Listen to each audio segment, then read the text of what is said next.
Dr. Gottlieb, we are hearing China tout a potential slowing in new cases. Does it look like this actually has peaked there? Well, maybe it's plateaued. I mean, they're still recording significant new cases, 1,600 tonight, more than 100 new deaths tonight in the Hubei province. And there's still cases in provinces outside of Hubei, and it's unclear how they're recording cases that arise in other cities and other provinces. There is some speculation that it's hard to get tested for the coronavirus if you don't have some connection to Wuhan or the Hubei province. And with no travelers coming out of the Hubei province into other cities in China, fewer people are probably getting tested. Now, you're also looking to neighboring Japan for what you say could be a potential broader outbreak. We've seen cases there jump from 26 on February 10th to now 65 today, according to the WHO. Tell us about what could be going on there and whether it shows broader potential human-to-human spread.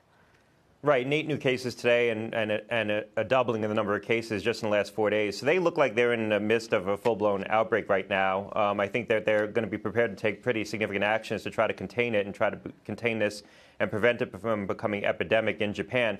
Singapore demonstrates that you can potentially get control of this virus. Singapore seems to have made steps to contain an outbreak in that city. And they've had declining numbers of cases, and they seem to have snuffed out some community spread that was underway. Not fully, but they've made a lot of progress. Whether or not Japan's going to be able to do that as well remains an open question. It's going to be more difficult. It's a larger country, more diverse, and they appear to have more community transmission than what Singapore was experiencing.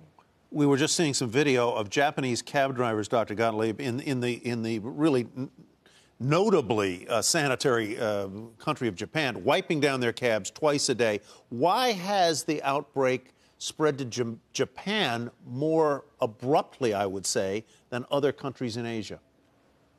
Well, Japan has far and away many more travelers from China than other countries in Asia.